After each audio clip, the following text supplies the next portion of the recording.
Aqui, o Juan Pablo, no chat aqui, ele mandou uma mensagem muito boa, que diz que o Corinthians é o seu Madruga do futebol. Ele tá lá devendo 14 meses de aluguel, mas tá morando ali no mesmo lugar, tá fazendo as mesmas coisas. Casão, meu querido, me ajuda. O Corinthians corre risco de perder o Hugo Souza. Como é que você acha que isso vai se resolver? Boa noite. Boa noite, Marinho. Boa noite a todos. Eu acho o seguinte, ó. Há um mês atrás eu escrevi o seguinte, um texto aí que tá aí no UOL.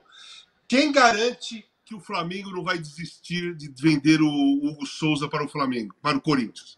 Aí, os comentários eram, pô, que é isso? O Flamengo já tá tudo certo, o Corinthians já acertou, você torce contra, você é anti, você é aquilo, você é aquilo outro. Não, eu não sou anti, muito pelo contrário. Eu sou corintiano desde criança. Mas é muito clara a situação do Corinthians. O Corinthians é um time que pegou fama de caloteiro, porque não paga. Não paga. Agora, estão usando outros termos, como o presidente do Cuiabá. O Corinthians está dando um golpe no futebol. Cara, é para se pensar isso. Não é para achar engraçado ou para achar exagero. Não, é para refletir. É para refletir. Porque se você fica contratando jogadores, né, o tempo todo e fechando contrato de salário de 1,5 milhão, 2 milhões, sabe? 3 milhões. Cada jogador que chega lá no Corinthians é de 1,5 para cima. Tanto faz o jogador. Tanto faz. Qual é o jogador? O Coronado, por exemplo, ganha 2 milhões por mês. Não jogou em nenhuma grande liga, não jogou em nenhum grande time, não jogou pela seleção brasileira, mas ganha 2 milhões. Né? E assim vai. Pedro Raul, Ranieri e tantos outros jogadores que o Corinthians foi contratando, o salário ali é de 800 para cima, sabe? O Corinthians, ele não tá... Essa gestão e a gestão anterior, as duas últimas gestões, as duas últimas, os últimos dois presidentes, o Duílio e o Augusto, tem uma diferença dos outros de trás. Que os outros lá ganharam títulos pra cacete e encobriu tudo essa sujeirada que tá por baixo. Esses dois não estão ganhando nada. E é por isso que tá tudo batendo no teto. Tá tudo batendo no teto porque não faz time bom, tá com risco de cair seriamente, não ganha título. E quando se ganha título, ninguém fala nada. Fica todo mundo... varre a poeira para baixo do tapete. Estão varrendo a poeira para baixo do tapete. Tem um detalhe. Tá todo mundo sabendo o que está acontecendo. Não é a imprensa que está pegando no pé do Corinthians, como alguns saem falando aí, né? Não é a imprensa. As coisas estão acontecendo mesmo. E corintiano de verdade joga aberto, joga claro, mostra o que está acontecendo. Se o Corinthians cair para a Série B, aquele tapete que varre a sujeira para baixo, ele some, gente. Ele some.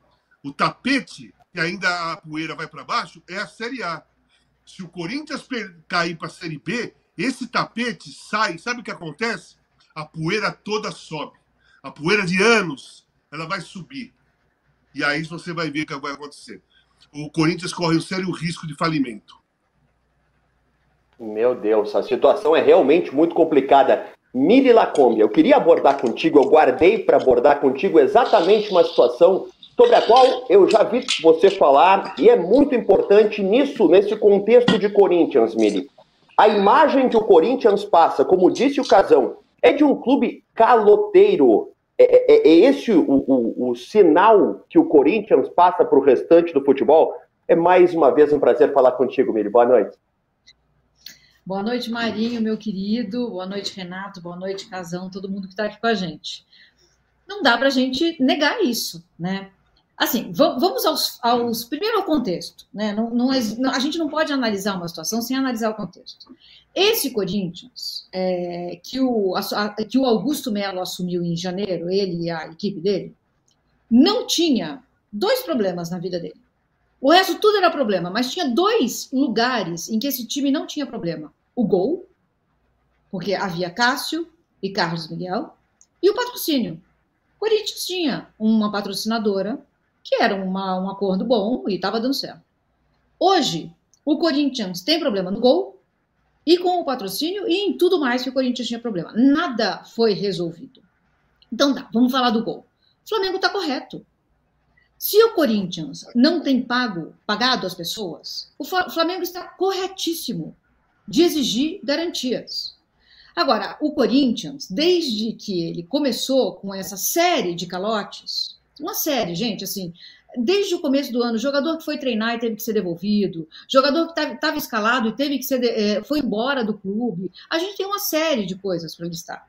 Uma dívida que bate a casa dos 2 bilhões, e o que o Corinthians faz? Segue contratando. Desde a contratação do Hugo, essa que agora a gente está debatendo, foram mais 8 contratações. O Memphis Depay entre elas. Aí o torcedor ou a torcedora podem se perguntar, mas Mili, o Corinthians não é o único que deve. O Botafogo, por exemplo, também deve. Verdade. É verdade. E tantos outros clubes devem. À exceção do Flamengo, os clubes devem. Até o Flamengo deve um pouco, né, gente? A dívida não é o problema. O problema é a dívida estar equacionada, contornada, e as contas estarem sendo pagas, conforme o planejamento feito. O Corinthians não está fazendo nada disso. E segue contratando como se não houvesse amanhã. Está errado. A gente não pode concordar com isso. Os resultados esportivos não podem ser suficientes para a gente falar, oba, agora vai. Podemos ir, está tudo certo. Não está. Não está. Pelo seguinte, gente, o Corinthians ainda corre o risco de cair. Como o Casagrande falou, se o Corinthians cai, o que vem à tona... E pensando assim, gente, eu nem sei se é errado torcer para que, gente, se cair, caiu. Se for para vir à tona tudo o que está sendo escondido, que está debaixo do tapete, tudo que está nebuloso, que assim seja, para o Corinthians poder sair dessa situação. Não adianta a gente aqui, que se diz corintiano e corintiana, ficar torcendo para o time levantar uma taça e nada disso ser resolvido. Não vamos a lugar nenhum. Não vai cair esse ano, vai cair o ano que vem. Uma série de administrações, no mínimo, destrambelhadas. Na melhor das hipóteses, elas foram destrambelhadas. Na pior, são casos de polícia. Esse modo contínuo vai seguir. Até dar muito ruim em algum lugar. Ou até o Corinthians ser vendido. Porque alguma coisa pode estar lá atrás, assim, vamos sucatear para poder vender. É uma tecnologia de privatização, gente. Assim, isso está nos livros. Como privatizar? Sucateia para vender barato, e aí todo mundo que tem que ganhar, ganha por fora. Bom, eu fico assustado ouvindo os relatos de vocês e as opiniões sobre o Corinthians, mas eu penso o seguinte, Renato, a relação dos clubes, e clubes gigantes como são Flamengo e Corinthians, elas costumam ser boas, elas costumam ser aceitáveis. Você acha que existe alguma forma do Flamengo ceder um pouco para o Corinthians, para daqui a pouco conseguir encontrar um meio do caminho, se acertar, vamos ficar entre nós aqui, vamos acertar essa venda do carro entre eu e tu, aquela figura de linguagem que você usou, Renato, vamos acertar entre nós essa venda assim para ficar tudo bem, ou o Flamengo vai endurecer e não vai, de fato, ceder para o Corinthians essa situação do Gustavo? Olha, Marinho, não deveria. Não deveria. Se você, como revendedor de carros, famoso na praça, me vendesse o segundo carro sem eu te pagar, eu ia dizer, você é um trouxa. Você é burro, eu seria burro, essa é a verdade. Porque a verdade é que não tem o menor sentido, entendeu? As relações de Flamengo e Corinthians andam até um pouco estremecidas, né? Depois que o Corinthians fez a questão de ir ao STJD para tentar anular a transferência que a CBF tinha feito para os dois jogarem no dia 20, no próximo domingo. Então, eu não acredito em nenhum tipo de possibilidade de acordo. Tipo, vou te ajudar aqui, vou aceitar de novo a ser fiador a Brax, que já não me pagou no ano que vem, nesse ano, eu vou aceitar no ano que vem de novo. Eu acho que não faz o menor sentido. Até porque esse assunto virou trending topics na FlaTT. E realmente o pessoal da FlaTT está sendo radical e eles mandam muito no clube. Hoje em dia, a gente sabe que essa coisa da torcida, da internet, isso tudo acaba influenciando na decisão dos dirigentes. Eu não acredito em nenhum tipo de acordo, a menos que o Corinthians chegue realmente com uma baita instituição, um dos bancões do país, dizendo, tudo bem, eu banco se ele não pagar. Mas você sabe quanto é que isso vai custar para o Corinthians, né? Você acha que algum desses grandes bancos vai emprestar esse dinheiro para o Corinthians, se for o caso, baratinho? É óbvio que não, né? Então, a dívida que ia ser de 4,9 milhões, se não me engano, vai pular para 6 facilmente com essas garantias bancárias. Isso é que eles têm que ver. Aliás, a dívida já vai passar para mais 500 mil agora, né?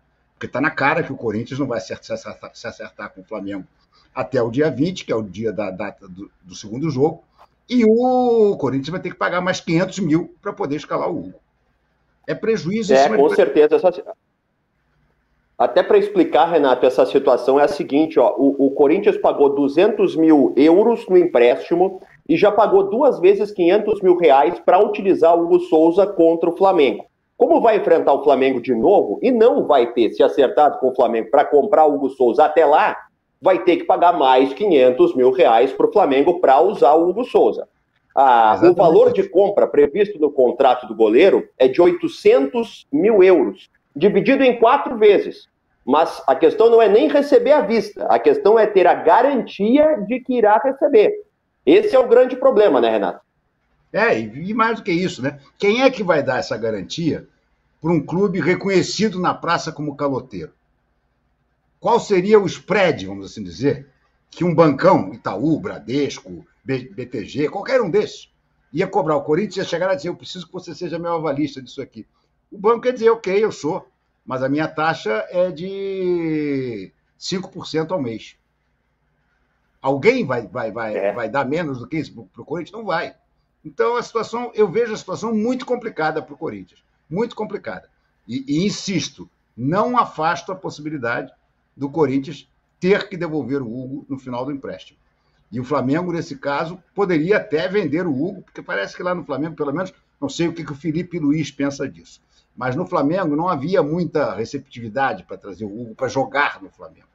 Mas se ele voltar, o Flamengo pode vendê-lo por muito mais, né? Porque, de fato, o Corinthians acabou sendo uma ótima vitrine para o Hugo, né? O Hugo praticamente se revelou de novo no Corinthians. Então, teria muito mais mercado. Eu acho até que o Corinthians vai arrumar um jeito de conseguir um fiador decente, mas vai pagar muito mais por isso. Vai ter que pagar muito mais por isso, senão vai perder o goleiro.